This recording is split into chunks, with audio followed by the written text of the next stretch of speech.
Tuhan, ya Allah, ini amanah dari Engkau untuk aku sebagai ayah dan ibu dan sebagai guru di sini, untuk melahirkan kader-kader menuju visi yang sudah ditanamkan, diembankan oleh lembaga untuk membangun peradaban Islam, menjadi manusia-manusia yang beradab.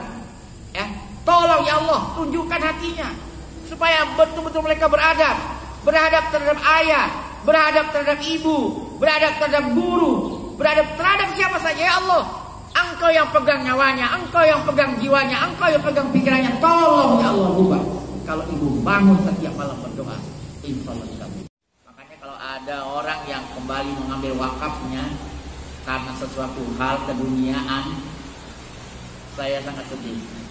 Ya, seperti contoh di Lampung, oleh orang tuanya diwakafkan 6 hektar. Saya waktu itu kabupaten itu bukan kabupaten, hanya bagian dari sebuah kabupaten, kecamatan lah katakan begitu.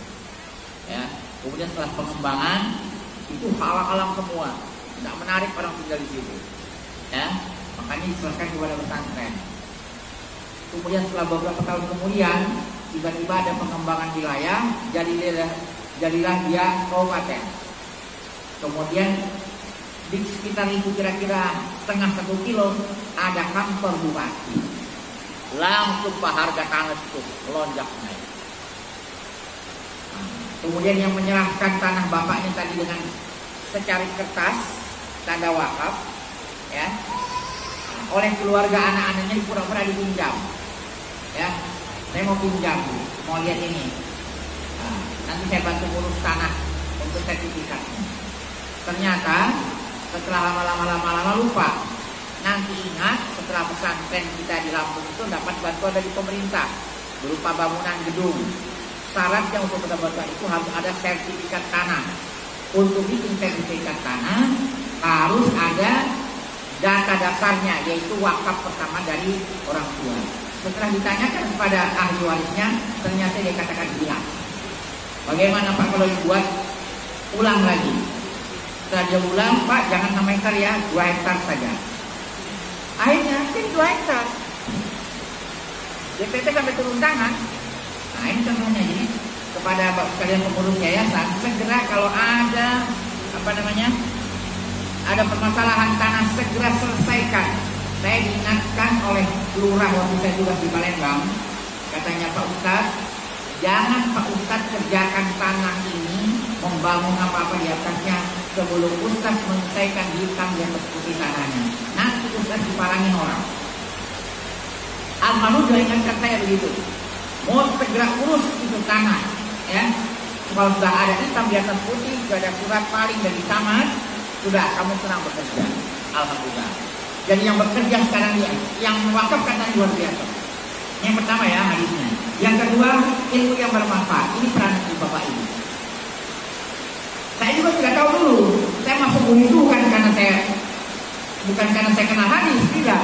Kenapa? Terpaksa saya jadi guru. Kenapa? Tidak mampu orang tua saya. Ya, teman-teman saya selesai SMP pergi sekolah semua di SMA segala macam. Jadi namun kamu udah sekolah, nggak punya biaya. Dulu kan belum ada bapak asuh, nggak ada dulu Pak. Setahun saya nganggur. Ya, dia bilang kamu jadi guru aja deh. Kalau kamu sekolah jadi guru gratis, malah kamu dikasih duit. Oh iya, gitu kan.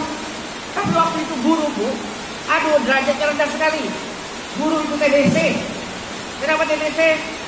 Pakai kapur Bu. Kita ngajar pakai kapur. Jadi kapur itu masuk terus ke mulut. Bayangkan setiap hari berapa kapur yang habis. Dia bilang, tak tertarik menjadi guru Pak. Tak tertarik. Saya bukan tidak tertarik karena ingin sekolah, tapi tidak punya dana, terpaksa jadi guru. Awalnya itu, ya. Nah, kemudian saya jadi guru. Sampai sekarang ternyata Masya Allah. Masya Allah saya katakan. Ya, guru itu adalah orang yang betul-betul berjasa kepada negara ini. Ya. Nah, makanya saya katakan saya selalu berikan apresiasi kepada mujahid dan mujahadah, mujahid dan mujahidah yang berkecimpung di dunia pendidikan atau tarbiyah hidayah. Mainstream hidayah itu dalam perjuangan ini Bu, Bapak sekalian sudah paham semua kan, 2 dakwah dan tarbiyah. Dua-dua ini pegang, ada peranan yang sangat vital. Makanya dipilih oleh Hidayatullah untuk menjadi pendidikan program terdepan untuk menyongsong, mencapai cita-cita membangun peradaban Islam. Subhanallah, ya. Nah, itu ilmu yang bermanfaat. Yang kedua, anak soleh. Nah, anak soleh yang sangat kita harapkan, ya. Kalau bahasa keluarganya anak soleh, kalau bahasa politiknya kader, ya, atau mujahid, ya. Kalau bahasa sejarahnya sahabat. Dan ini peranan bapak ibu guru yang pakai luar biasa. Makanya beberapa pertemuan di Balikpapan, ya, terutama setiap tahun laporan yayasan tentang pendidikan itu selalu saya usulkan, Pak, tolong saya bilang, ya, maisah guru-guru ini ditingkatkan supaya konsentrasi pikirannya adalah kepada anak-anak didiknya untuk mengantar jadi kader yang handal. Ya, jangan sampai gara-gara maisahnya, ya, jadi malas pergi ngajar atau cari tambahan di luar dengan ngojek. Betapa tidak, Ustaz? Anak istri sekian, dikasih uang sekian, mana cukup kalau tidak cari tambahan, ya? Nah, subhanallah. Tapi isinya alhamdulillah, Ustaz dunia sudah berikan solusi. Salut saya, ya. Nah, ibu sudah berbahagia. Ketahuilah perkenalan lagi tentang pendidikan.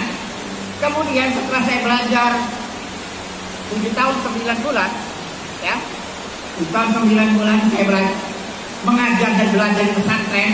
Akhirnya saya banting setir dari menjadi pegawainya pemerintah Pancasila waktu itu, ya. Waktu itu Pancasila Pancasila, ya. Dulu itu kita sekalian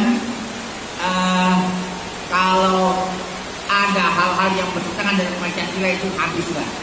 Karena istilahnya ekstrim kanan, ya.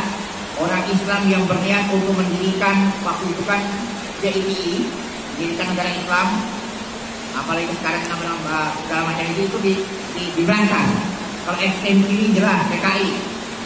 Sekarang udah mulai bangkit lagi nih, ya. Nah, jadi kita alhamdulillah waktu itu saya sudah, ya, bangkit setir, kemudian saya ngajar di Hidayatullah, ya. Saya lapor ke Ustaz, Ustaz, saya mau berhenti ngajar, saya mau ngajar di pesantren aja. Dibilang Ustaz, Mun, gak usah kamu berhenti ngajar, pindah saja kamu minta tugas pindah, lebih dekat dengan gunung tembak. Bapak Ibu yang sudah pernah gunung tembak, ada namanya pasar, sekitar 1 kilo, Pak. Di pasar gunung tembak itu ada sekolah SD. Saya ngajar di waktu itu. Begitu saya bilang minta pindah kepada Dikbud, langsung di ACC, Pak. Kenapa di ACC? Karena saya pindah ke desa. Guru yang ngajar di kota sudah enak, pindah ke desa, senang sekali dia. Tidak macam-macam langsung di ACC. Tapi guru yang di desa belajar kota itu dikit-dikit. Banyak pertanyaannya. Sudah, saya pindah. Ngajar saya kurang lebih 1 tahun. Sambil ngajar, sambil belajar juga di pesantren. Lama-lama tetap, ya, iman saya, akidah saya terasa masih belum sepenuhnya ini saya hijrah, ya. Karena di dalam istimewa hidayahnya Wahyu surah yang ketiga Al-Muzammil itu ada namanya hijrah. Adanya hijrah. Yang pertama sholat lail, baca Quran, kemudian zikir, kemudian tawakal, sabar dan hijrah, serta istighfar. Ada 67 azimat Al-Muzammil yang barangkali Bapak yang sudah ikut training itu sudah pernah dengar ini. Makanya waktu itu saya mau mengambil seperti hijrah. Saya hijrah total. Tadinya Ustaz katakan tidak usah, ya, tapi lama-lama saya katakan, Ustaz, saya tetap tidak tenang, Ustaz. Saya harus betul-betul penuh mengajar di Hidayatullah. Karena waktu itu santri itu kekurangan guru di pesantren itu. Nggak ada pengajar di pesantren, kan nggak ada gajinya. Nggak ada gajinya, Pak, waktu itu, ya.